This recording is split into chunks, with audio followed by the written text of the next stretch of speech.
এটা একটা কৌশলের ব্যাপার, সেটা একটা কৌশলের ব্যাপার। সব থেকে বড় কথা হচ্ছে আমরা যা কিছু করছি জনগণের স্বার্থে করছি, সেটা হলো বড় কথা। প্রধানমন্ত্রী, আমি হাত মোজা, পা মোজা, নাক চোখ ঢাকে একেবারে এটা কি জীবন্ত টেন্ট হয়ে ঘুরে বেড়ানো, এটা কোনো মানে হয় না। বিএনপির মহাসচিব মির্জা ফখরুল ইসলাম আলমগীর বলেন, ধর্মকে ব্যবহার করে রাজনৈতিক ফায়দা হাসিল করা উচিত নয়। একটা গোষ্ঠী, একটা মহল ধর্মের নামে বাংলাদেশে একটা বিভাজনের পথ সৃষ্টি করতে চায়।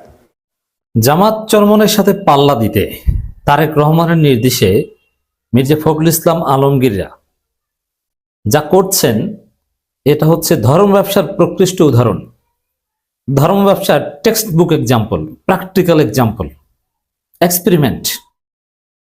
এই দেশে আমরা কোরআন ও সুন্নাহর বাইরে কোনো আইন আমরা করতে দেব না, এটা আমাদের কমিটমেন্ট। এই কমিটমেন্ট আমরা সবসময় করে এসেছি।